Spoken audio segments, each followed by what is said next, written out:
Bonsoir à toutes et à tous et bienvenue à ce rendez-vous d'information. Voici les titres.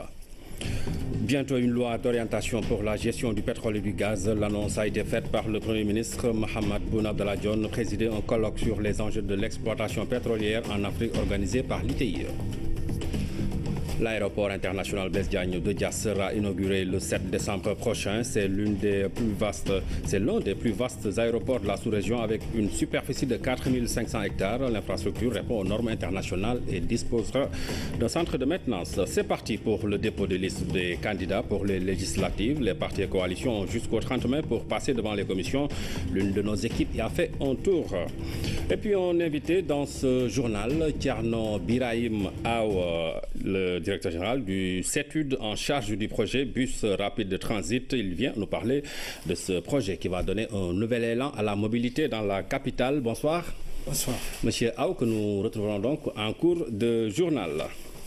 Mais d'abord, ce communiqué sur la journée du dialogue national.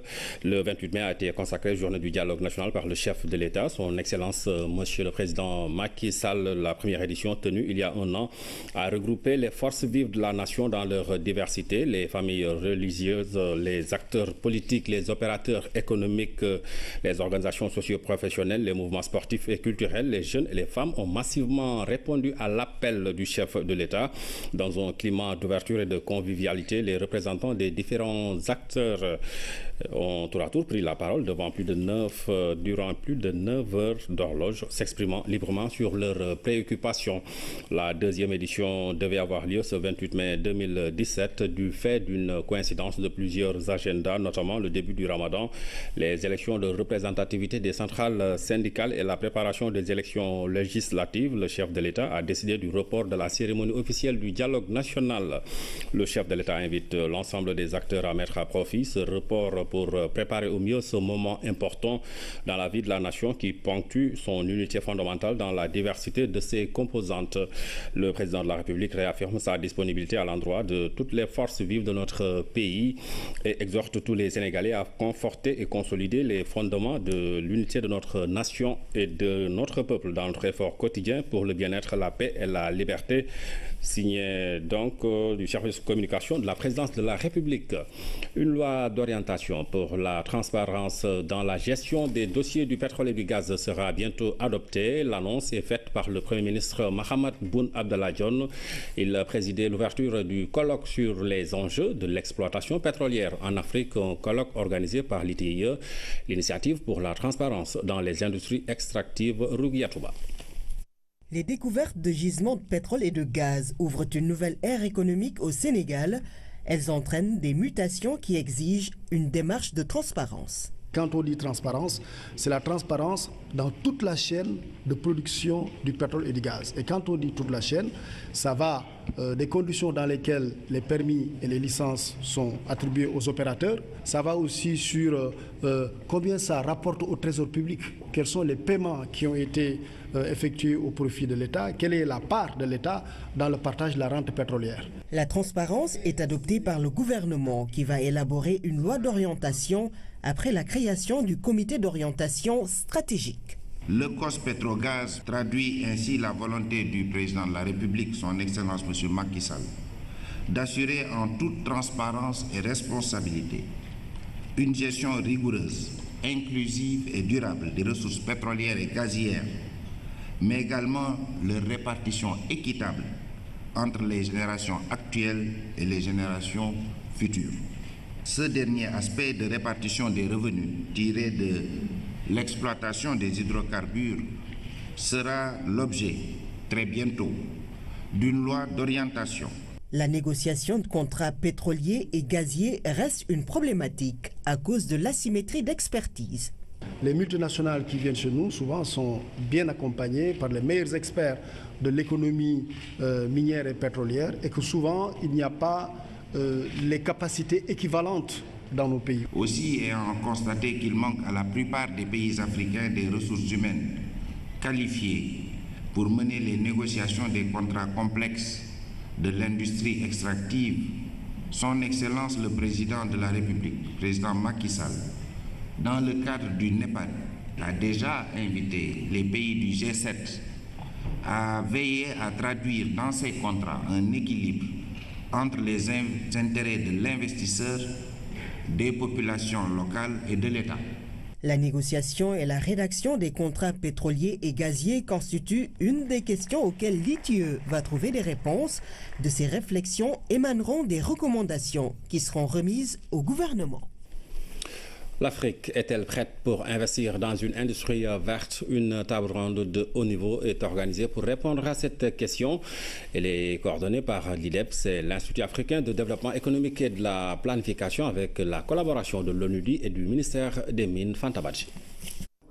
La production et le développement industriel qui ne se font pas au détriment de la santé des systèmes naturels ou de la santé humaine. C'est la définition donnée au concept industrie verte.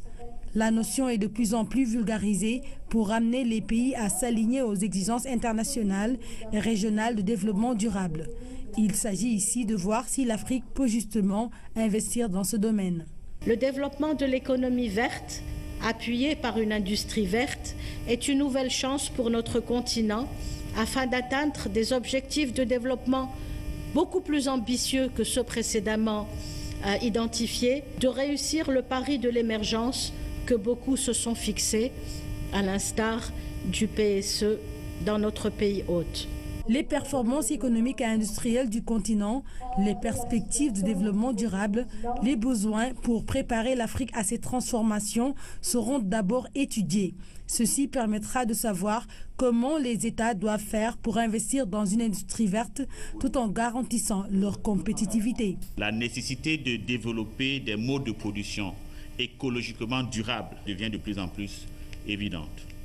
Ceci est particulièrement vrai dans les pays en voie de développement et principalement en Afrique, qui ont ici l'occasion unique d'éviter de reproduire les mêmes écueils environnementaux que le reste du monde lors de son développement industriel. Le Sénégal, pour sa part, dispose d'atouts considérables pour développer cette industrie verte. Des parcs industriels, des zones économiques spéciales, des agropoles et le hub minier sont entre autres projets qui créent les conditions d'émergence d'une industrialisation durable. Le Sénégal, en adoptant l'approche dite de développement industriel inclusif et durable de l'ONUDI, reste ainsi en parfaite harmonie avec les objectifs de l'ODD durable, de l'objectif de développement durable, du programme de développement durable à l'horizon 2030, désormais nouveau référentiel du développement du monde. Le Sénégal et l'Éthiopie sont les pays pilotes identifiés pour opérationnaliser le développement industriel durable en Afrique. L'IDEP, initiateur de cette table ronde, compte traduire les recommandations en actions réalisables.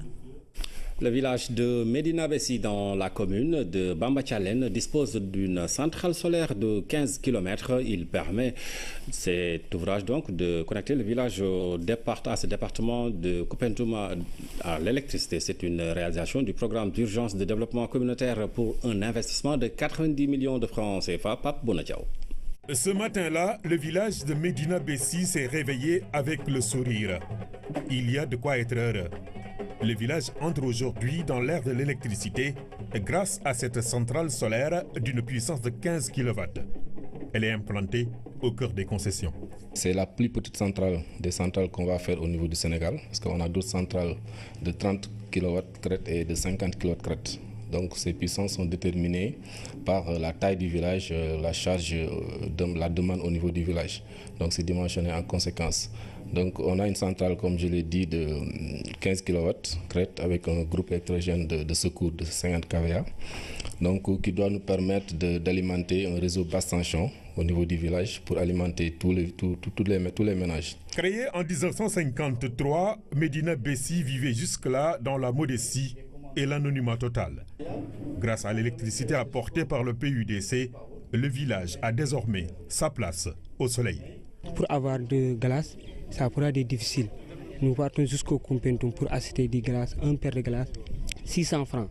Ça nous est énorme. Mais aujourd'hui, notre village, nous sommes très fiers et très contents de cette énergie que vous, les gens, ont installée ici. Le chef du village, l'imam, les femmes, les autorités locales, un discours unanime, des remerciements et de la gratitude. C'est un jour de joie. Nous sommes très contents. C'est tout ce que nous pouvons dire.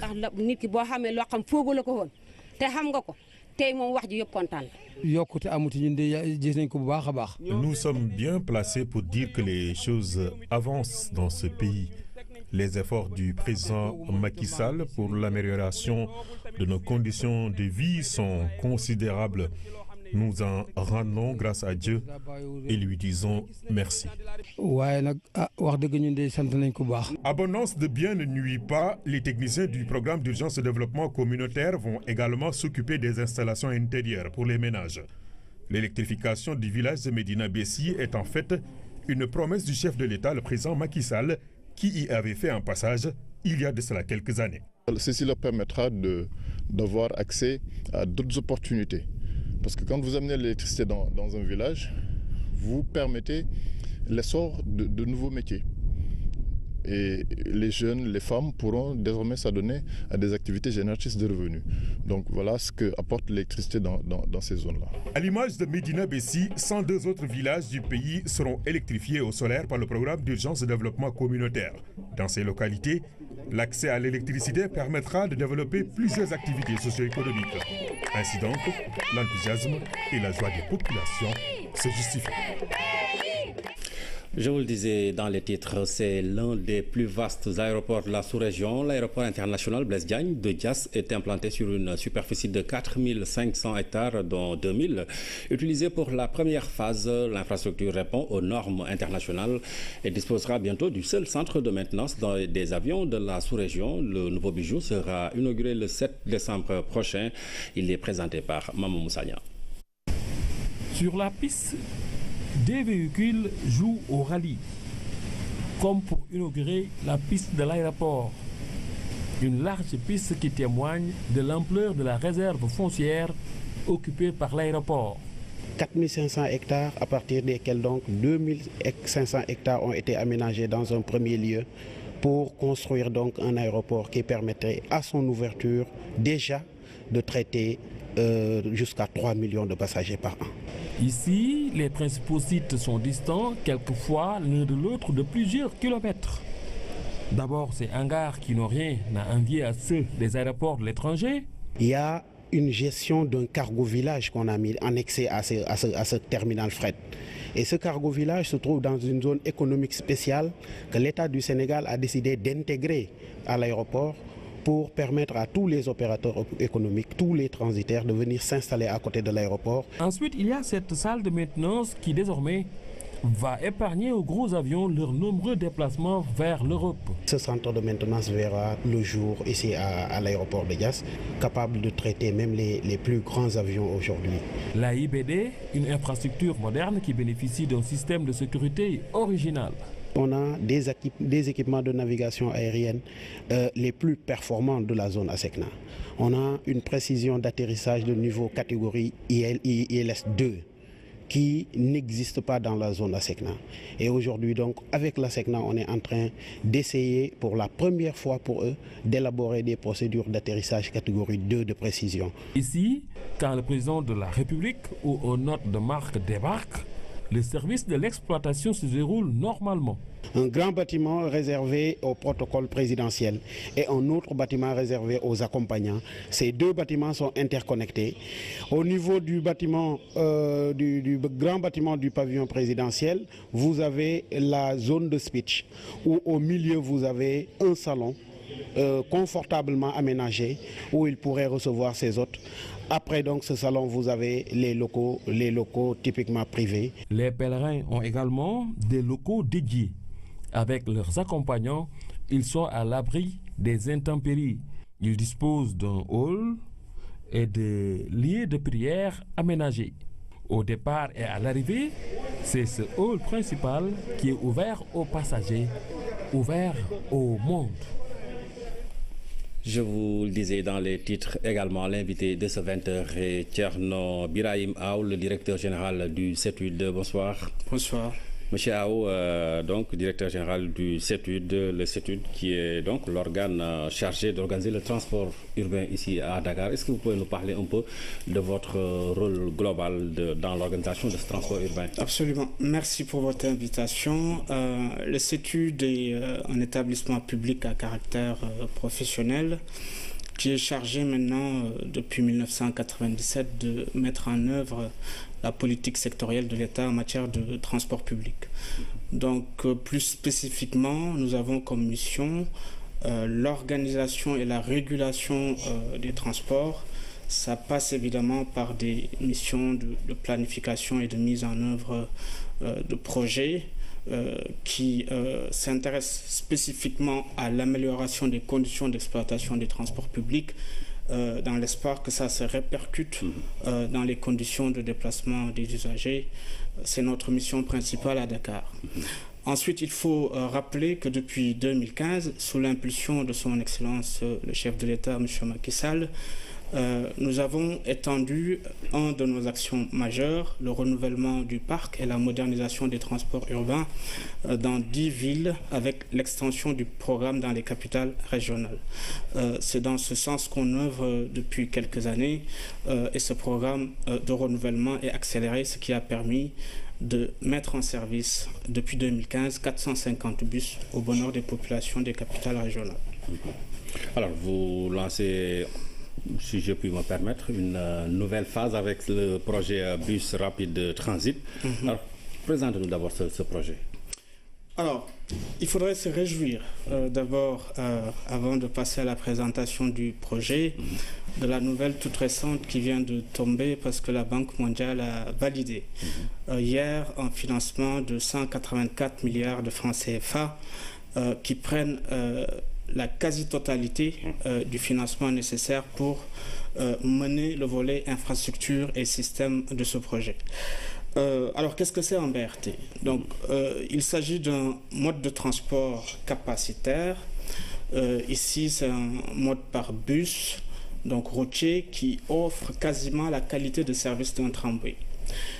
Nous réalisons cette phase pilote avec différents bailleurs, la Banque mondiale, la BEI, Banque européenne d'investissement, et la GCF, qui amèneront à partir de juillet un financement complémentaire de 60 millions de dollars, environ 36 milliards chacun pour moitié.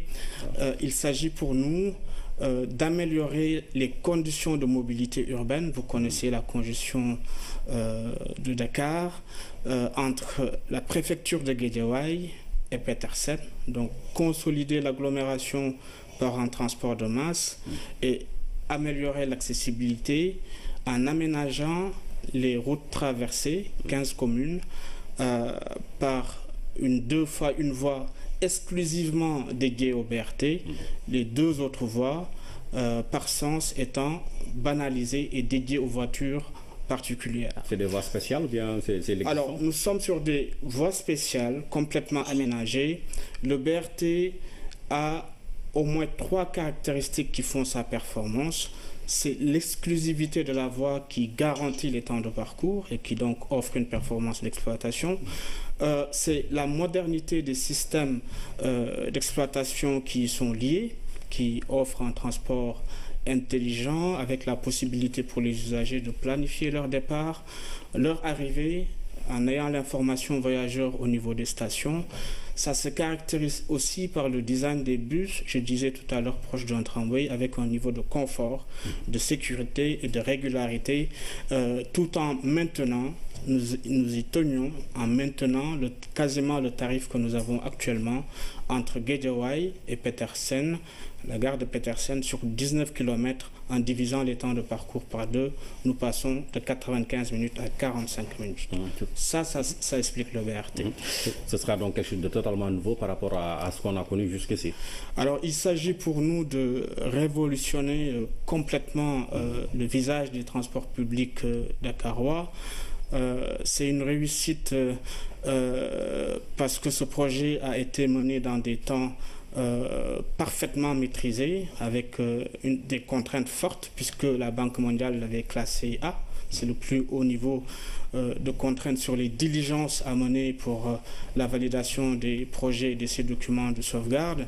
Ce projet a connu un succès retentissant, je pense, parce qu'il y a eu un portage fort par nos autorités politiques, en commençant par son Excellence le chef de l'État Macky Sall, Monsieur le ministre des Transports, qui nous ont aidés à diligenter en classant ce projet majeur des transports publics PSE. Ce projet a un succès parce que ça connaît aussi une deuxième caractéristique, c'est l'engagement du Sénégal, avec ce seul projet de transport, de contribuer à l'objectif de la COP21 de réduction des émissions de gaz à effet de serre. Donc, projet majeur, financement de la Banque mondiale avec un mécanisme nouveau pour la première fois, ce qu'on appelle le Scale-up Facility. 2 autres bailleurs qui viendront compléter le financement en juillet et l'Agence française de développement vient de terminer une mission initiale d'identification du projet pour ensuite se concentrer sur l'ensemble du rabattement qui fera qu'on aura un réseau de transport public complètement restructuré, qui offrira la qualité de service qu'attendent les usagers entre le BRT et le TER, en veillant pour nous, l'autorité organisatrice des transports, sur l'intégration modale et tarifaire. Pour l'usager, ce qu'on souhaite, c'est donner une qualité de service, du confort, de la régularité avec un tarif unique en veillant à l'acceptabilité sociale de ces tarifs. Il y a une autre innovation majeure qu'il faut saluer dans le mécanisme de financement. Nous avons tenu, en associant un véhicule de l'État, un véhicule que le chef de l'État a mis en place, le Fonds 6, à faire un portage dans la société de capital de la participation de nos opérateurs locaux. Donc nous intégrons le privé sénégalais qui peut participer jusqu'à un maximum de 30% dans la société de capital du BRT, l'AFTU, mais aussi Dakar Demdik. Et je disais tout à l'heure, nous sommes en train de poursuivre le travail avec AFD pour les financements qui feront les infrastructures et les services de bus prioritaires du rabattement. Ces services de bus de rabattement seront exclusivement dédiés à nos opérateurs locaux. C'est ce qui a fait leur adhésion complète au projet. Les populations aussi, parce que nous avons tenu à ce que les concertations soient inclusives, des parlementaires jusqu'aux résidents qui seront impactés. D'accord. Alors, vous avez parlé tantôt de multimodalité du projet avec le TER. Alors, quel sera le lien entre BRT et TER? Alors, vous m'offrez l'occasion de rappeler que ces 2 projets sont inscrits dans le plan de développement des transports urbains de Dakar, ce qu'on appelle la LPDU, la lettre de politique de déplacement urbain, qui définit la stratégie de consolidation de l'urbanisation, mais aussi des transports entre 2015 et 2020. Ces 2 projets ont la particularité d'être inscrits PSE et donc sont prioritaires pour désengorger complètement la région capitale. Donc quel est le lien entre le BRT et le TER? Il s'agit de 2 transports de masse qui ne sont pas en concurrence. Avec le TER, on transportera 115 000 voyageurs jour à l'horizon 2019. On suit particulièrement ce projet au ministère des Infrastructures, des Transports terrestres et du désenclavement, sous la houlette de M. le ministre Mansour Eliman Khan. C'est une dorsale qui va permettre de faciliter les déplacements entre le centre-ville et la zone Est, la banlieue Est surtout, en ayant un rôle d'accompagnement de l'urbanisation autour de Diamniadio, et vous en parlez tout à l'heure de desserte du futur aéroport. Pour le BRT, nous avons un projet de transport de masse complémentaire, 300 000 voyageurs entre le centre-ville et Diamniadio, et c'est toute la banlieue de Guédiawaye qui va être complètement reconfigurée avec un aménagement urbain de façade à façade, des temps de parcours réduit de moitié, et ceci en offrant l'interconnexion avec un réseau de rabattement qu'on va redéfinir et une intermodalité qu'on souhaite forte à terme avec le TER. Ces deux transports de masse réunis, mis en service à l'horizon 2019, permettront d'offrir une capacité supplémentaire en transport public de l'ordre de 25%, les chiffres que je viens d'annoncer. Alors, c'est important parce que quand on regarde les caractéristiques des déplacements des Dakarois, nous générons 7,1 millions de déplacements par jour. Il faut retenir que 80% de ces déplacements sont réalisés en transport public, malgré la contre-performance de ce mode. Vous le connaissez, pour le moment, c'est constitué d'Aftou, du petit train de banlieue, de car rapide et Ndagandiaï. Il faut surtout s'intéresser à la voiture particulière, qui connaît aujourd'hui une croissance forte, qui congestionne les réseaux et qui nous coûte globalement, si on se réfère à l'étude de la Banque mondiale de 1999, 100 milliards de francs CFA par an. La part modale de ce mode-là n'est aujourd'hui que de 10%. Si notre croissance se maintient, à la fois économique et démographique, il faut imaginer que dans moins de 20 ans, ce chiffre-là serait multiplié par 10. Imaginez Dakar avec une telle situation de congestion. C'est pour cela que la vision du chef de l'État, mise en œuvre par le ministre en charge des Transports, est de jouer sur deux leviers. Renforcer l'offre de transport public, ce qui permettra d'infléchir la courbe de croissance de l'automobile, et jouer sur le rééquilibrage des fonctions urbaines avec un aménagement fort vers l'Est en y offrant des résidences et des emplois, ce qui permettra de rééquilibrer les flux entre les besoins de déplacement pour les services, pour les emplois et pour les activités annexes. D'accord. Est-ce que maintenant vous avez arrêté une date ou des dates pour le début des travaux et la fin également de ces travaux? Alors, il faut retenir deux dates repères. Nous allons maintenant rentrer dans la phase mise en œuvre avec un accompagnement parfait, quasi parfait, avec la Banque mondiale, AFC, de l'expertise internationale. Nous avons mené toutes les diligences, ce qui nous a permis 120 jours avant de donner à la Banque mondiale tous les documents qui étaient nécessaires. La prochaine étape, il faut retenir que la libération d'emprise pour ce projet déclaré d'utilité publique est prévue pour fin 2017. Ensuite, la mise en service. Nous sommes en train de travailler d'arrache-pied pour arriver au même horizon que le TER, courant 2019, avec un réseau complètement restructuré et des efforts que nous devons encore poursuivre à fournir avec nos autorités pour le renouvellement complet du parc de car rapide et Ndagandiaï, en offrant une qualité de service meilleure pour le rabattement qui permettra de garantir le niveau de fréquentation qu'il faut au TR et au BRT, et c'est là où se situe le rôle de l'autorité organisatrice. Voilà, M. Ibrahim Thierno Birahim Aou, je vous remercie d'être venu nous parler de ce projet révolutionnaire, il faut le dire quand même, de bus rapide transit que vous conduisez en tant que directeur général du CETUD. Merci. Je vous remercie. Voilà. Dans le reste du journal, l'Agence nationale des affaires maritimes qui a organisé une rencontre de partage. C'était à Foundiougne. L'objectif est de faire une communication sur le dragage complémentaire du chenal d'accès au port de Ndahonga. L'infrastructure, depuis sa réception en 2015, fait face à des difficultés. Claire Diop.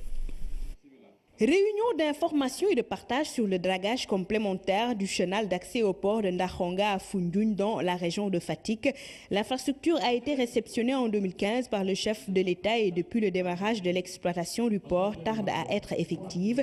Et pour cause, la présence d'un haut fond de sable constaté. Il s'est constitué après le dragage de la première section du bras de mer Saloum, ce qui rend dangereux tout accostage au quai. Nous avons eu la mauvaise surprise de voir un ripage imprévu un ripage sédimentaire imprévu, juste à côté du quai. Et l'emplacement n'est pas, il faut le préciser, la position de l'emplacement n'est pas inutile, parce que si le ripage sédimentaire s'écoule entre le chenal principal et le quai devient de ce fait inutilisable et dangereux. Instruction est donnée à l'ANAM, Agence nationale des affaires maritimes, d'effectuer les diligences nécessaires pour un dragage complémentaire. Il sera réalisé sur une largeur de 240 à 165 mètres au pied du quai du port de Ndakhonga. Le dragage va commencer, les études bathymétriques ont été faites, vraiment tout est prêt.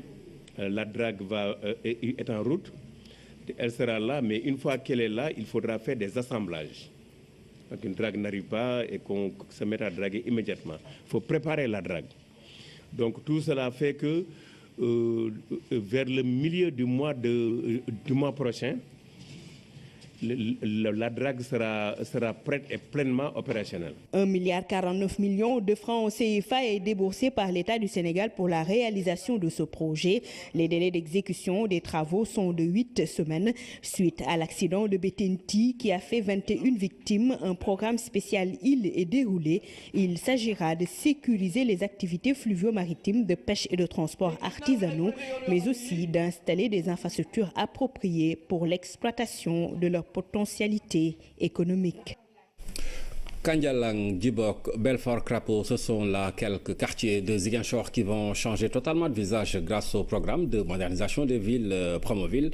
Les travaux vont bientôt démarrer. Ils prennent en charge le volet voirie, assainissement, éclairage public d'un coût de 2,7 milliards. Le programme va aussi renforcer la création d'emplois et des formations sont prévues à cet effet. Moussa Mané. Ziguinchor fait partie des 10 villes choisies pour cette première phase du programme de modernisation des villes, ce qui montre la place accordée à la ville par l'État du Sénégal. Au nom des populations, Abdoulaye Baldé a tenu à saluer les efforts du président de la République, un projet qui concerne plusieurs quartiers périphériques. Et donc ça va être un projet structurant qui va nous permettre de désenclaver la périphérie de notre ville, qui va donner un autre visage à la périphérie de notre ville et qui va contribuer vraiment à embellir la ville. D'un coût de 2,7 milliards de francs CFA, le programme prend en compte plusieurs composantes. Il s'agit du développement d'infrastructures, l'aménagement, l'appui aux collectivités locales, la gestion du programme. On va beaucoup insister sur l'aspect assainissement pour pouvoir en tout cas augmenter la durée de vie de l'ouvrage qu'on va laisser. C'est pourquoi on va beaucoup insister sur l'aspect éclairage, mais aussi il y a des aménagements paysagers qui seront en tout cas prévus. Une autre composante du programme concerne le volet emploi des jeunes. À ce niveau, 131 jeunes seront formés au métier des BTP et autres pour la maintenance des ouvrages. Et il s'agit de renforcer cette composante en mettant en place des centres de maintenance, des petites entreprises composées de jeunes qui seront formés pour assurer cet entretien dans la ville de Ziguinchor. Pour la réalisation de ce programme, la mairie de Ziguinchor et la Géroute vont signer une convention pour l'entretien des ouvrages. Les autorités administratives s'engagent donc à les accompagner. Un challenge pour nous, pour la municipalité, en termes notamment d'entretien et de maintenance des ouvrages. Nous, pour ce qui nous concerne, nous ne ménagerons aucun effort pour l'accompagner à prendre en charge les engagements qu'il va prendre à travers cette convention. Après la réalisation de cette première phase, une deuxième phase d'un montant de 12,3 milliards sera mise en œuvre. Elle va toucher plusieurs quartiers, mais aussi les villes de Bignona et Oussouye. Faire bénéficier à 5 000 jeunes d'une formation professionnelle gratuite. Les accompagner ensuite pour trouver du travail dans les PME. C'est l'objectif du partenariat entre le Fonds de financement de la formation professionnelle et technique et la Direction des petites et moyennes entreprises. Les deux parties ont signé une convention d'Amsila.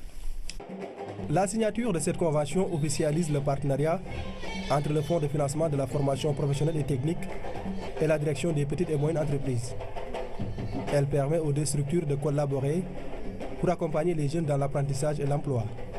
Pour le développement du capital humain et la valorisation des ressources humaines de qualité, dont l'un des meilleurs instruments demeure la formation professionnelle et technique. Ce partenariat donc s'inscrit parfaitement dans le cadre de la mise en œuvre de cette politique du gouvernement, marquée par des ruptures qui permettront d'inscrire le Sénégal sur une stratégie et une trajectoire de développement. La convention va permettre à 5000 jeunes de bénéficier d'une formation professionnelle gratuite. Pour la première phase, 300 jeunes seront formés au métier de la boulangerie. L'option de mettre l'accent sur les petites et moyennes entreprises dans notre politique se trouve être justifiée par le fait que les PME constituent aujourd'hui la base de notre tissu économique et le moteur de notre croissance.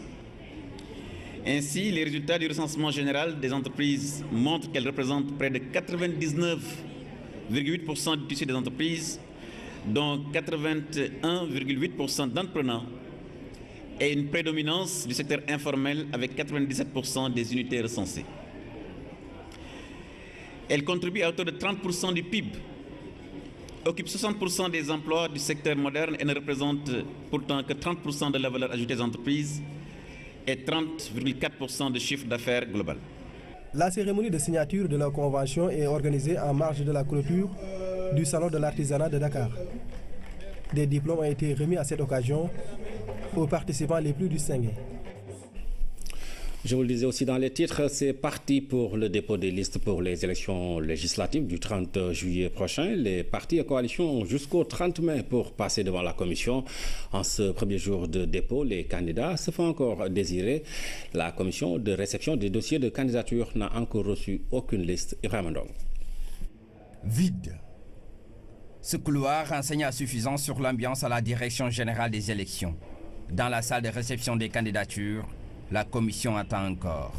À l'heure où nous parlons, effectivement, nous n'avons pas reçu de liste. Toutefois, les dispositions sont prises. Il y a un dispositif qui est en place, prêt à recevoir vraiment toute demande de candidature. Certes, pas encore de liste déposée, mais des coalitions de partis se sont présentées pour la notification de leur formation politique. Je suis venu vous notifier le nom de la coalition que je dirige. Ils m'ont présenté donc les documents afférents donc aux différentes formalités que toute coalition ou bien tout parti politique. Précision. La notification ne concerne que les coalitions de partis. Mais il est impossible de déposer sa liste sans pour autant au préalable passer à la caisse des dépôts et de consignation. Sur place, les visiteurs ne manquent pas. En tant que parti légalement constitué à une élection, j'étais venu déposer, effectuer la première étape du dépôt des listes, qui est le dépôt de la caution. Ça devrait se faire ici donc au niveau de la caisse de dépôt et de consignation. Et je peux dire que ça s'est relativement bien passé. L'accueil a été des plus chaleureux. Ils viennent d'abord pour décliner leur qualité de mandataire. Alors, une fois que cette qualité est déclinée, donc il y a le chèque, qui est un chèque de banque. Alors ce chèque de banque est déposé. Nous, dans un premier temps, ce que nous délivrons, c'est une quittance qui confirme qu'effectivement il y a un chèque de banque qui a été déposé dans nos guichets. Mais l'attestation en elle-même n'est délivrée que lorsque le chèque lui-même fait l'objet d'un encaissement effectif, qui peut aller de 24 à 72 heures. À la caisse des dépôts et de consignation, les horaires ont été même réaménagés, l'objectif étant d'améliorer les services durant toute la période de dépôt des cautions. Nos locaux sont ouverts de 8h à 19h sans interruption pour pouvoir permettre justement aux uns et aux autres de venir remplir cette formalité. Alors, deuxièmement, quand ils viennent ici, ils sont accueillis dans un espace aussi strictement réservé pour leur permettre de ne pas perdre de temps, mais aussi de pouvoir déposer leur chèque dans des conditions de sécurité maximales. La réussite de l'organisation des élections, un défi pour les autorités. Un guide a même été confectionné pour mieux accompagner les candidats. C'est un guide qui est à la disposition des mandataires, de tous les parties prenantes. Et je crois que même un communiqué avait été fait à l'époque pour demander aux gens de passer au niveau de notre structure qui est chargée de cet aspect, de la direction de la formation et de la communication, pour retirer le dit guide qui est encore disponible et qui permettra à tous les mandataires de bien appréhender les différentes étapes. En ce premier jour des dépôts des listes pour les législatives, ce n'est pas encore le grand rush. Mais ici, toutes les dispositions sont prises pour un déroulement du processus électoral. Les intéressés sont donc attendus jusqu'au 30 mai à minuit. 75 000 tonnes de semences seront subventionnées cette année par l'État du Sénégal, dont 55 000 de semences certifiées, 20 000 de semences écrémées. L'information vient de la réunion annuelle des semences qui a réuni tous les acteurs de la filière. Cette rencontre a permis de valider 3 manuels de procédure, l'homologation des semences et recueillir les avis des acteurs sur les nouvelles variétés de semences d'arachide, de sésame et de riz. Amidio. À l'ordre du jour de ce comité national consultatif des semences, des nouvelles variétés d'arachide, de sésame et de riz, et la validation des manuels de procédure et d'homologation des semences. Pour tous ces acteurs réunis, il est question de faire le point sur la disponibilité des semences et de se projeter sur la campagne à venir. L'année dernière, donc, comme vous le savez, je pense qu'on a un certain volume donc, de semences homologuées qui tournent autour de 90 000 tonnes. Et la collecte de semences, parce que l'homologation, c'est en fait le potentiel qu'on a. Et la collecte, c'est ce qui a été réellement pris au niveau des producteurs pour le porter dans le programme donc, que nous avons. On est autour de 55 000 tonnes donc, qui a été projeté donc, même par l'État. Comme vous l'entendez, le capital semencier de cette année, ce que l'État va subventionner, c'est 75 000 tonnes, donc 55 000 tonnes de semences certifiées et 20 000 tonnes de semences écrémées. Le programme de productivité agricole en Afrique de l'Ouest, PPA-OAP, soutient la production de semences certifiées avec comme objectif en toile de fond la sécurité alimentaire et l'augmentation des revenus pour les producteurs ruraux. L'OAP finance chaque année, toujours à l'ISRA, la production de semences de pré-base. Pour les variétés, essentiellement c'est sur les céréales, mais nous sommes maintenant entrés depuis cette année avec les nouvelles variétés à la production de semences d'arachide. Et actuellement en contre-saison, la plupart des nouvelles variétés qui ont été homologuées en 2016, donc en juillet, sont en cours de production au niveau de la zone nord dans les conditions irriguées. Par ailleurs, puisque les semences de pré-base, c'est vraiment la locomotive du schéma, si on n'a pas de pré-base, on ne peut pas continuer à faire la production normalement. L'ISRA a été renforcé en capacité en mettant en place des fermes semencières. Ces fermes bénéficient toutes d'un système irrigué. Pendant 3 jours, tous les intervenants de la filière des semences ont échangé sur les contraintes et les acquis. Les producteurs souvent ont des préjugés sociaux par rapport aux semences. Certains détiennent des semences très vieilles de leurs parents, semences auxquelles ils ont beaucoup plus confiance qu'aux semences certifiées. Mais ça, c'est le travail que nous autres opérateurs semenciers nous devons faire parce que c'est des parts de marché. Cette réunion permet d'harmoniser d'abord et de passer en revue les différents circuits de la semence, y compris même la base sur laquelle on doit partir pour faire une bonne production. À l'issue de cette rencontre, le bilan de la campagne 2016-2017 est connu et les stocks de semences mères répartis. Les acteurs vont également se pencher sur le programme de multiplication des semences pour la campagne 2017-2018 qui sera élaborée. La 14e édition des Journées médicales de Kébémer a vécu cette année. Kébé Santé a dépassé les limites de Kébémer pour aller jusqu'à Ndande. Plus de 4000 personnes ont été vues par des spécialistes de différents domaines. La conférence qui accompagne ces journées a porté sur les faux médicaments qui constituent un fléau. Mariao. De tout ce qui peut rompre le quotidien à Kébémer, les journées médicales sont certainement l'événement le plus attendu. Dans ce cœur du Cayor, on sait que les choses qui durent sont des causes justes. Qui dit 14e édition dit expérience. On a accumulé beaucoup d'expérience par rapport à la caravane. Pour faciliter l'accès, plusieurs sites ont été ouverts, dont 4 à Kébémer. De la même manière, à Ndande, nous avons eu à travailler sur le poste de santé de Ndande et sur un Dara qui est situé dans les environs.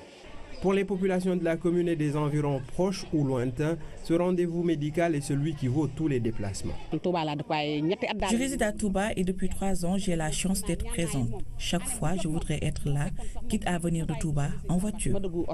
Mobiliser les médecins est une chose, disposer de médicaments en est une autre, même si le but des organisateurs n'est pas de distribuer à tout va des produits pharmaceutiques. Notre objectif, c'est la prévention et la sensibilisation. Mais on ne peut pas faire de caravane sans pour autant consulter et distribuer des médicaments. Et pour rester dans la pharmacie, une conférence sur les faux médicaments. Un marché florissant, mais une menace pour la santé publique. Un fléau actuellement, non seulement au Sénégal, mais dans le monde entier. On a parlé des faux médicaments, de l'exercice illégal de la pharmacie et de l'automédication. L'initiative portée à bout de bras par des fils de Kébémer, précurseurs dans ce genre d'activité, a déjà inspiré d'autres. Mais quelle est immense la tâche. Moi, j'aurais suggéré, par exemple, que l'association des immigrés, ils mettent leurs mains à la pâte. Il faut de gros moyens. La question des moyens est non négligeable, d'autant que chaque édition efface le record de la précédente. Près de 4000 patients. Et nous avons eu aussi l'occasion de discuter avec les populations. Les habitants de la ville et les organisateurs ont conscience que seul un hôpital pourrait répondre à la demande. C'est quelque chose qui manque dans la prise en charge de la santé. Donc de ce fait, nous lançons encore un appel au président de la République, au ministère de la Santé et de l'Action sociale, au Premier ministre, pour qu'il nous aide à franchir ce pas. Pourtant, un projet hospitalier existe de longue date. En attendant, sur site, on mesure la pertinence de cette option salutaire, portée par des convaincus de leur mission pour leur terroir d'hier et de toujours. Et 2018 sera placé sous le signe de la chirurgie de la cataracte. Le 54e anniversaire de l'Union africaine a également vécu ici à Dakar. De cette célébration, l'on retiendra que le continent reste confronté à la problématique de la paix et de la sécurité. Plusieurs représentants diplomatiques ont pris part à cette cérémonie. Youssouf Kaba. Ça s'est passé autour d'un cocktail en plein air dans le jardin vert du King Fahd Palace, en présence d'une Afrique en miniature représentée à travers des corps diplomatiques, un moment symbolique qui célèbre l'unité africaine depuis 54 ans. Depuis l'accession du président Macky Sall à la magistrature suprême, la journée du 25 mai, anniversaire de l'Union africaine, a retrouvé ses lettres de noblesse et figure désormais en bonne place dans l'agenda des célébrations les plus connues et qui comptent ici à Dakar. Cette célébration se fait dans la continuité des actions menées depuis 1963, date de création de l'EUA, actuelle Union africaine. Des actions de développement, de paix et de sécurité qui tardent encore à se concrétiser. Depuis 54 ans, l'Afrique a beaucoup avancé. L'Afrique a beaucoup mûri depuis 54 ans. Et depuis 54 ans également, les contraintes se sont multipliées, les défis aussi. Et nous avons des défis essentiels. Le premier défi aujourd'hui, tout le monde en convient, c'est le défi de la paix et de la sécurité. Pas plus tard qu'aujourd'hui, des écoles ont été incendiées au Mali. Pas plus tard qu'aujourd'hui, également, des policiers ont été tués au Kenya. Cela veut dire que le défi essentiel aujourd'hui du continent, c'est le défi de la paix et de la sécurité. Une ambiance de fête a prévalu tout au long de la soirée de ce 25 mai, jour anniversaire de la célébration de la naissance de l'Union africaine. Une fête qui s'est prolongée jusque tard dans l'après-midi.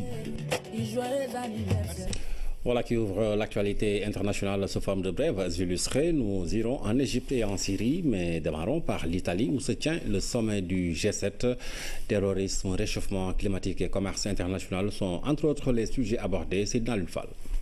Ouverture du sommet du G7 en Sicile, en Italie. Les chefs d'État et de gouvernement des 7 pays les plus industrialisés de la planète se sont réunis.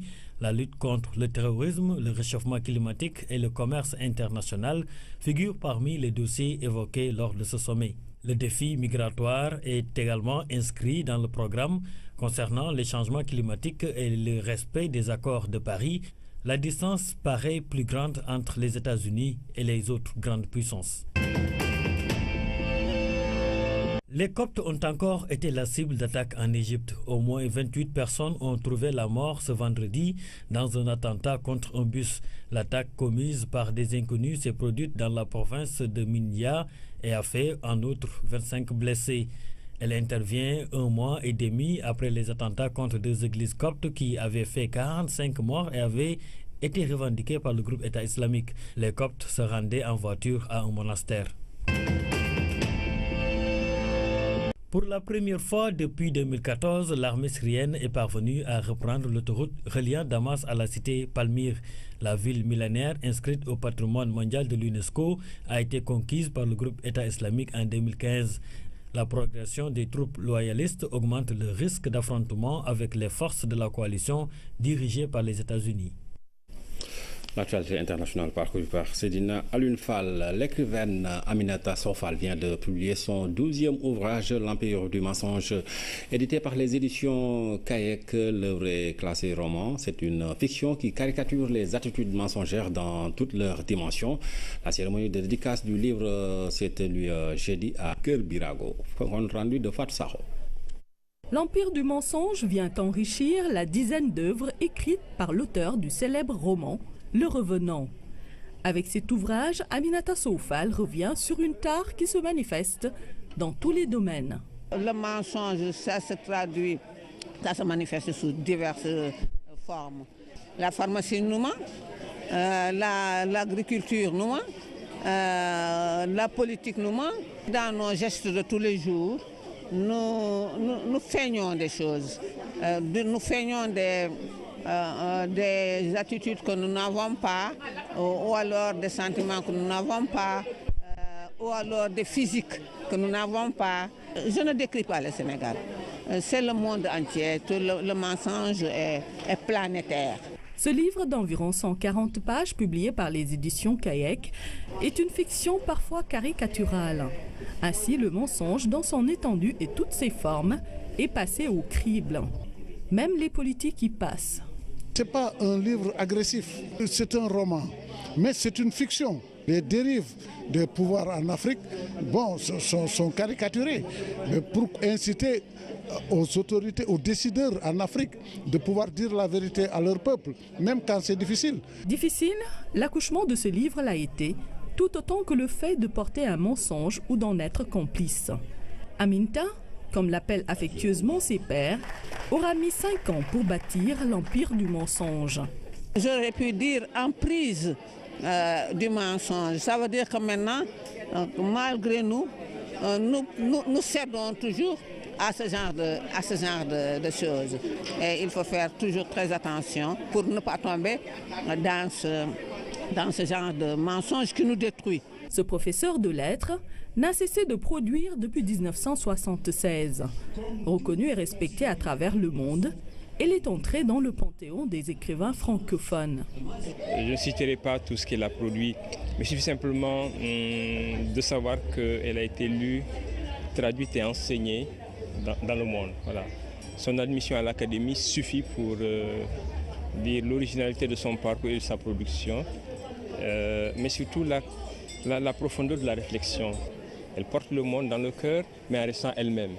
Aminta reste pour nous un modèle. Nous avons saisi l'occasion de son dernier ouvrage pour encore lui rendre hommage parce qu'elle a été aussi ici marraine de la journée internationale de l'écrivain africain. Ce jeudi après-midi, Keur Birago a vibré pour la Saint-Louisienne, restée authentique dans son être et son œuvre. Célébrée et bien célébrée, Aminata Sow Fall l'a été par sa famille au sens large.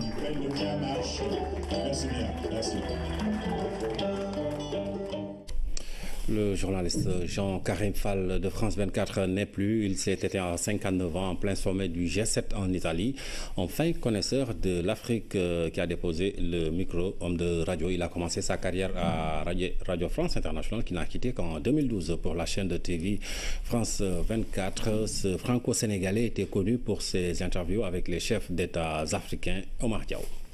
L'information continue sur France 24. L'information continue certes, mais lui, on ne l'entendra plus jamais. C'est fini. Jean-Karim Fall, JKF, s'est brutalement éteint en plein sommet du G7 en Sicile, emporté sur le terrain de la pratique du journalisme qu'il avait appris à la prestigieuse école supérieure de Lille. C'est au milieu des années 80 qu'il fait ses premières armes à RFI, où il gravit très vite les échelons. devenant à partir de 1996 le chef du service Afrique. L'Afrique, il en avait une moitié dans son génome et une fine connaissance, aussi bien dans sa face exposée au projecteur que dans celle cachée, et pas toujours jolie à montrer. La terrible crise libérienne, l'ex-Zaïre, la Guinée, le Burkina et le Niger, où il a été un adolescent, sur les pas d'un père sénégalais diplomate et bien d'autres points chauds, JKF a parcouru le continent dans les 4 directions cardinales. En décembre 1993, il annonce au monde la disparition du président Boigny. Il y a 5 ans, l'homme de radio intègre France 24 où il était rédacteur en chef, chroniqueur et intervieweur apprécié. Désormais, seules les archives hors temps pourront faire réentendre sa voix, celle d'un confrère talentueux. Monsieur le Président, merci. Jean-Karim Fall qui a donc quitté ce monde ce jour. La lune a été aperçue dans plusieurs localités et cela correspond au début du mois béni du Ramadan. Ici au Sénégal, le mois de Ramadan donc, qui démarre ce samedi. Je vous souhaite à tous un bon mois de Ramadan. Et puis je vous relis ce communiqué de la présidence de la République. Le 28 mai a été consacré journée du dialogue national par le chef de l'État, son Excellence le président Macky Sall. La première édition tenue il y a un an a regroupé les forces vives de la nation dans leur diversité, les familles religieuses, les acteurs politiques, les opérateurs économiques, les organisations socio-professionnelles, les mouvements sportifs et culturels. Les jeunes et les femmes ont massivement répondu à l'appel du chef de l'État. Dans un climat d'ouverture et de convivialité, les représentants des différents acteurs ont tour à tour pris la parole durant plus de 9 heures d'horloge, s'exprimant librement sur leurs préoccupations. La deuxième édition devait avoir lieu ce samedi, ce 28 mai 2017, du fait d'une coïncidence de plusieurs agendas, notamment le début du Ramadan, les élections de représentativité des centrales syndicales et la préparation des élections législatives. Le chef de l'État a décidé du report de la cérémonie officielle du dialogue national.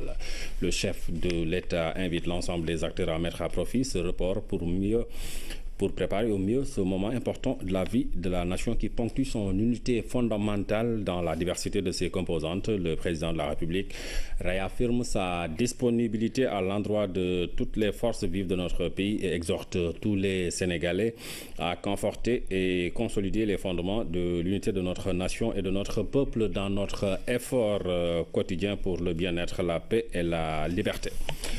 Je vous le disais il y a un moment, la lune a été aperçue ce soir dans plusieurs localités du pays. La commission qui s'est réunie il y a quelques instants ici dans les locaux de la RTS a donné l'information. Cela correspond donc au début du mois béni du Ramadan ce samedi. Je vous souhaite à tous un bon mois de Ramadan. Merci d'avoir suivi cette édition. Passez d'excellents moments en compagnie des programmes de la RTS.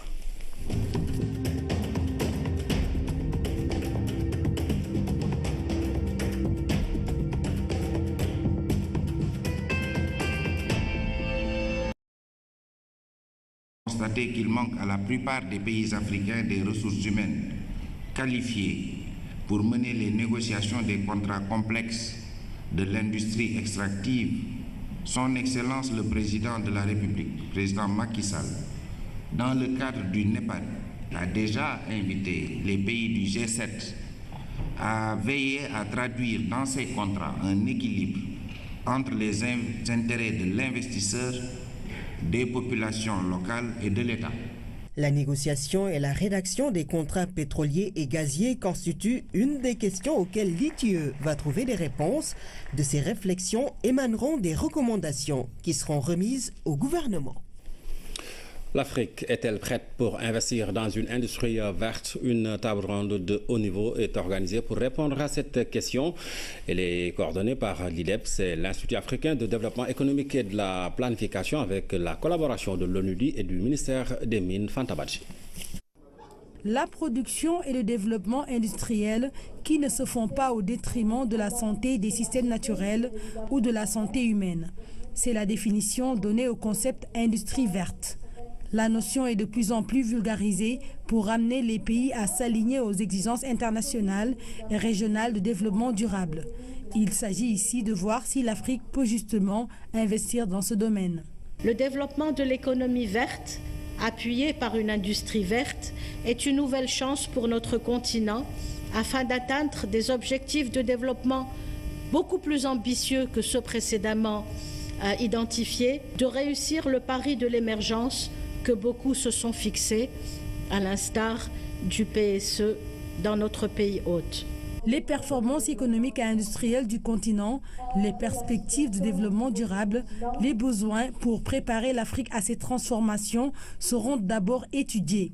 Ceci permettra de savoir comment les États doivent faire pour investir dans une industrie verte tout en garantissant leur compétitivité. La nécessité de développer des modes de production écologiquement durables devient de plus en plus évidente.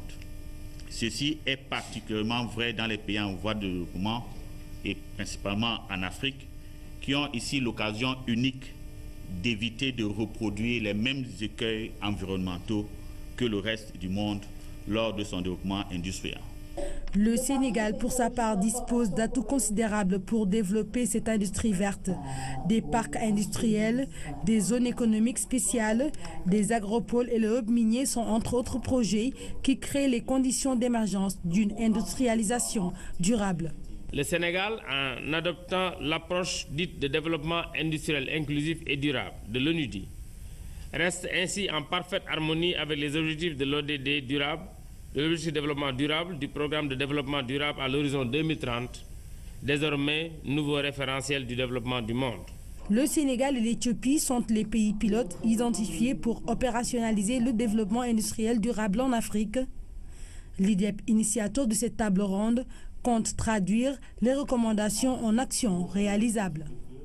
Le village de Medina Bessi dans la commune de Bamba-Tchalen dispose d'une centrale solaire de 15 km. Il permet, cet ouvrage donc, de connecter le village à ce département de Kopentouma à l'électricité. C'est une réalisation du programme d'urgence de développement communautaire pour un investissement de 90 millions de francs CFA. Pape Bonadiao. Ce matin-là, le village de Medina Bessi s'est réveillé avec le sourire. Il y a de quoi être heureux. Le village entre aujourd'hui dans l'ère de l'électricité grâce à cette centrale solaire d'une puissance de 15 kW. Elle est implantée au cœur des concessions. C'est la plus petite centrale des centrales qu'on va faire au niveau du Sénégal, parce qu'on a d'autres centrales de 30 kW crête et de 50 kW crête. Donc ces puissances sont déterminées par la taille du village, la charge de la demande au niveau du village. Donc c'est dimensionné en conséquence. Donc on a une centrale, comme je l'ai dit, de 15 kW crête avec un groupe électrogène de secours de 50 kVA, donc qui doit nous permettre d'alimenter un réseau basse tension au niveau du village pour alimenter tous les ménages. Créée en 1953, Medina Bessi vivait jusque-là dans la modestie et l'anonymat total. Grâce à l'électricité apportée par le PUDC, le village a désormais sa place au soleil. Pour avoir de glace, ça pourra être difficile. Solutionner complètement le visage du transport public dakarois, c'est une réussite parce que ce projet a été mené dans des temps parfaitement maîtrisés avec des contraintes fortes puisque la Banque mondiale l'avait classé A. C'est le plus haut niveau de contraintes sur les diligences à mener pour la validation des projets et de ces documents de sauvegarde. Ce projet a connu un succès retentissant, je pense, parce qu'il y a eu un portage fort par nos autorités politiques, en commençant par son Excellence le chef de l'État Macky Sall, Monsieur le ministre des Transports, qui nous ont aidés à diligenter en classant ce projet majeur des transports publics PSE. Ce projet a un succès parce que ça connaît aussi une deuxième caractéristique, c'est l'engagement du Sénégal avec ce seul projet de transport de contribuer à l'objectif de la COP21 de réduction des émissions de gaz à effet de serre. Donc, projet majeur, financement de la Banque mondiale avec un mécanisme nouveau pour la première fois, ce qu'on appelle le Scale-up Facility. Deux autres bailleurs qui viendront compléter le financement en juillet et l'Agence française de développement vient de terminer une mission initiale d'identification du projet pour ensuite se concentrer sur l'ensemble du rabattement qui fera qu'on aura un réseau de transport public complètement restructuré, qui offrira la qualité de service qu'attendent les usagers entre le BRT et le TER, en veillant pour nous, l'autorité organisatrice des transports, sur l'intégration modale et tarifaire. Pour l'usager, ce qu'on souhaite, c'est donner une qualité de service, du confort, de la régularité avec un tarif unique en veillant à l'acceptabilité sociale de ces tarifs. Il y a une autre innovation majeure qu'il faut saluer dans le mécanisme de financement. Nous avons tenu, en associant un véhicule de l'État, un véhicule que le chef de l'État a mis en place, le Fonds 6, à faire un portage dans la société de capital de la participation de nos opérateurs locaux. Donc nous intégrons le privé sénégalais qui peut participer jusqu'à un maximum de 30% dans la société de capital du BRT, l'AFTU, mais aussi Dakar Demdik. Et je disais tout à l'heure, nous sommes en train de poursuivre le travail avec AFD pour les financements qui feront les infrastructures et les services de bus prioritaires du rabattement. Ces services de bus de rabattement seront exclusivement dédiés à nos opérateurs locaux. C'est ce qui a fait leur adhésion complète au projet. Les populations aussi, parce que nous avons tenu à ce que les concertations soient inclusives, des parlementaires jusqu'aux résidents qui seront impactés. D'accord. Alors vous avez parlé tantôt de multimodalité du projet avec le TER. Alors quel sera le lien entre BRT et TER? Alors vous m'offrez l'occasion de rappeler que ces deux projets sont inscrits dans le plan de développement des transports urbains de Dakar, ce qu'on appelle la LPDU, la lettre de politique de déplacement urbain, qui définit la stratégie de consolidation de l'urbanisation, mais aussi des transports entre 2015 et 2020. Ces deux projets ont la particularité d'être inscrits PSE et donc sont prioritaires pour désengorger complètement la région capitale. Donc quel est le lien entre le BRT et le TER? Il s'agit de deux transports de masse qui ne sont pas en concurrence. Avec le TER, on transportera 115 000 voyageurs jour à l'horizon 2019. On suit particulièrement ce projet au ministère des Infrastructures, des Transports terrestres et du désenclavement, sous la houlette de M. le ministre Mansour Eliman Khan.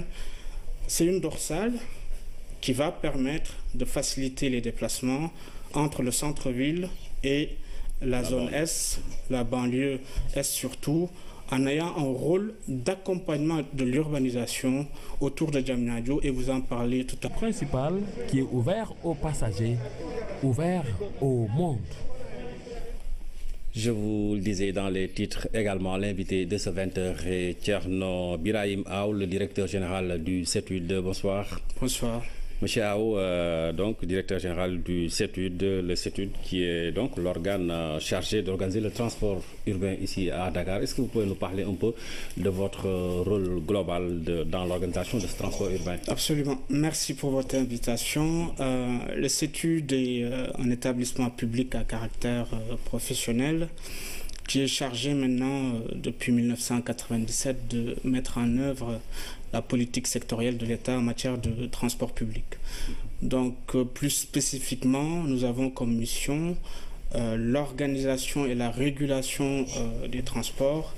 Ça passe évidemment par des missions de planification et de mise en œuvre de projets qui s'intéressent spécifiquement à l'amélioration des conditions d'exploitation des transports publics, dans l'espoir que ça se répercute dans les conditions de déplacement des usagers. C'est notre mission principale à Dakar. Ensuite, il faut rappeler que depuis 2015, sous l'impulsion de son Excellence le chef de l'État, M. Macky Sall, nous avons étendu un de nos actions majeures, le renouvellement du parc et la modernisation des transports urbains dans 10 villes avec l'extension du programme dans les capitales régionales. C'est dans ce sens qu'on œuvre depuis quelques années et ce programme de renouvellement est accéléré, ce qui a permis de mettre en service depuis 2015 450 bus au bonheur des populations des capitales régionales. Alors vous lancez, si je puis me permettre, une nouvelle phase avec le projet bus rapide transit. Alors présentez-nous d'abord ce projet.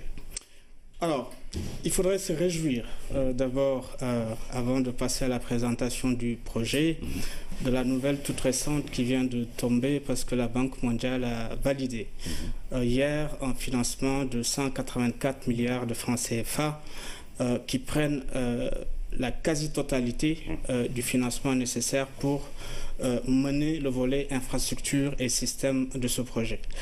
Alors, qu'est-ce que c'est en BRT? Donc, il s'agit d'un mode de transport capacitaire. Ici, c'est un mode par bus, donc routier, qui offre quasiment la qualité de service d'un tramway. Nous réalisons cette phase pilote avec différents bailleurs, la Banque mondiale, la BEI, Banque européenne d'investissement, et la GCF, qui amèneront à partir de juillet un financement complémentaire de 60 millions de dollars, environ 36 milliards chacun pour moitié. Il s'agit pour nous d'améliorer les conditions de mobilité urbaine. Vous connaissez la congestion de Dakar entre la préfecture de Guédiawaye et Petersen, donc consolider l'agglomération par un transport de masse et améliorer l'accessibilité en aménageant les routes traversées, 15 communes, par une voie exclusivement dédiée au BRT, les 2 autres voies par sens étant banalisées et dédiées aux voitures particulières. C'est des voies spéciales ou bien c'est l'existant? Alors, nous sommes sur des voies spéciales complètement aménagées. Le BRT a au moins 3 caractéristiques qui font sa performance. C'est l'exclusivité de la voie qui garantit les temps de parcours et qui donc offre une performance d'exploitation. C'est la modernité des systèmes d'exploitation qui y sont liés, qui offrent un transport intelligent avec la possibilité pour les usagers de planifier leur départ, leur arrivée en ayant l'information voyageur au niveau des stations. Ça se caractérise aussi par le design des bus, je disais tout à l'heure, proche d'un tramway, avec un niveau de confort, de sécurité et de régularité, tout en maintenant, nous y tenions, en maintenant quasiment le tarif que nous avons actuellement entre Guédiawaye et Petersen, la gare de Petersen, sur 19 km, en divisant les temps de parcours par 2, nous passons de 95 minutes à 45 minutes. Ça explique le BRT. Ce sera donc quelque chose de totalement nouveau par rapport à ce qu'on a connu jusqu'ici. Alors, il s'agit pour nous de révoluer. Nous partons jusqu'au Kumpentum pour acheter des glaces, un paire de glaces, 600 francs. Ça nous est énorme. Mais aujourd'hui, notre village, nous sommes très fiers et très contents de cette énergie que vous, les gens, ont installée ici. Le chef du village, l'imam, les femmes, les autorités locales, un discours unanime, des remerciements et de la gratitude. C'est un jour de joie. Nous sommes très contents. C'est tout ce que nous pouvons dire.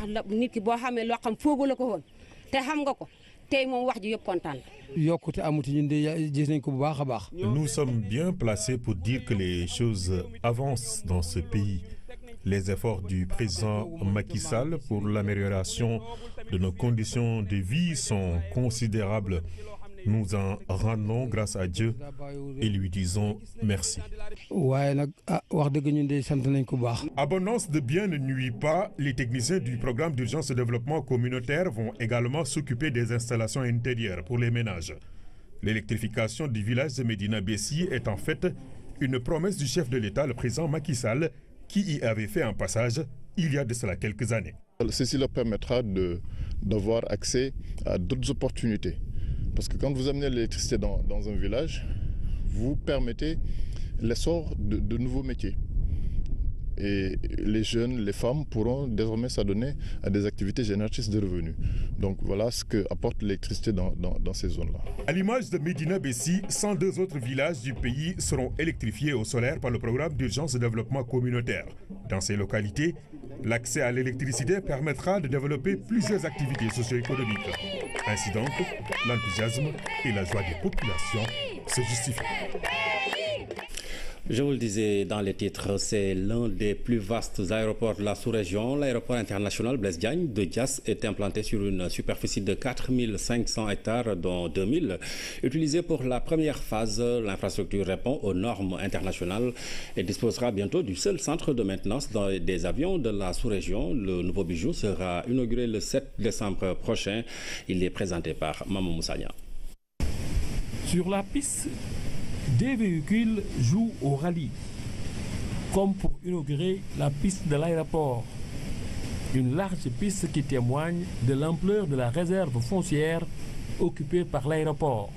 4500 hectares, à partir desquels donc 2500 hectares ont été aménagés dans un premier lieu pour construire donc un aéroport qui permettrait à son ouverture déjà de traiter jusqu'à 3 millions de passagers par an. Ici, les principaux sites sont distants, quelquefois l'un de l'autre de plusieurs kilomètres. D'abord, ces hangars qui n'ont rien à envier à ceux des aéroports de l'étranger. Il y a une gestion d'un cargo village qu'on a mis annexé à ce terminal fret. Et ce cargo village se trouve dans une zone économique spéciale que l'État du Sénégal a décidé d'intégrer à l'aéroport pour permettre à tous les opérateurs économiques, tous les transitaires de venir s'installer à côté de l'aéroport. Ensuite, il y a cette salle de maintenance qui désormais va épargner aux gros avions leurs nombreux déplacements vers l'Europe. Ce centre de maintenance verra le jour ici à l'aéroport de Diass, capable de traiter même les plus grands avions aujourd'hui. La IBD, une infrastructure moderne qui bénéficie d'un système de sécurité original. On a des équipements de navigation aérienne les plus performants de la zone ASECNA. On a une précision d'atterrissage de niveau catégorie ILS 2 qui n'existe pas dans la zone ASECNA. Et aujourd'hui donc, avec l'ASECNA, on est en train d'essayer pour la première fois pour eux d'élaborer des procédures d'atterrissage catégorie 2 de précision. Ici, quand le président de la République ou un hôte de marque débarque, le service de l'exploitation se déroule normalement. Un grand bâtiment réservé au protocole présidentiel et un autre bâtiment réservé aux accompagnants. Ces deux bâtiments sont interconnectés. Au niveau du bâtiment, du grand bâtiment du pavillon présidentiel, vous avez la zone de speech où au milieu vous avez un salon confortablement aménagé où il pourrait recevoir ses hôtes. Après donc ce salon, vous avez les locaux typiquement privés. Les pèlerins ont également des locaux dédiés. Avec leurs accompagnants, ils sont à l'abri des intempéries. Ils disposent d'un hall et de lieux de prière aménagés. Au départ et à l'arrivée, c'est ce hall.